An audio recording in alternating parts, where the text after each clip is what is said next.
Now, my grandmother was a wonderful person. She taught me how to play the game Monopoly. She understood that the name of the game is to acquire. She would accumulate everything she could, and eventually she became the master of the board. And eventually, every time, she would take my last dollar, and I would quit in utter defeat.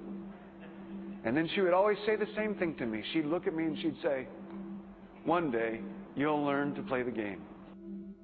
One summer, I played Monopoly with a neighbor almost every day, all day long. We'd play Monopoly for hours. And that summer, I learned to play the game.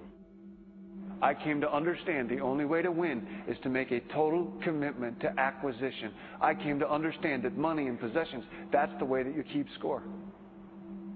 And by the end of that summer, I was more ruthless than my grandmother. I was ready to bend the rules if I had to win that game. And I sat down with her to play that fall. I took everything she had. I destroyed her financially and psychologically. I watched her give her last dollar and quit in utter defeat. And then she had one more thing to teach me. Then she said, "Now it all goes back in the box." All those houses and hotels, all the railroads and utility companies, all that property and all that wonderful money. Now it all goes back in the box. I didn't want it to go back in the box. "No," she said. "None of it was really yours. You got all heated up about it for a while. But it was around a long time before you sat down at the board.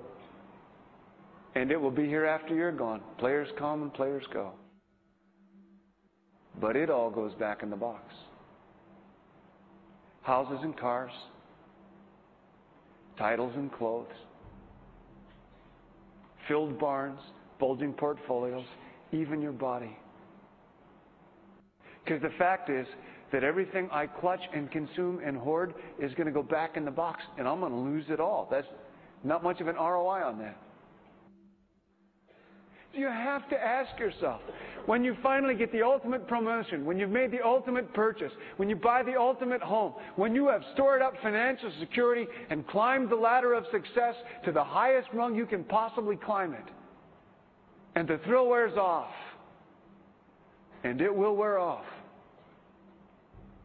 then what? How far do you have to walk down that road before you see where it leads? Surely you understand, it'll never be enough. So you have to ask yourself the question, what matters?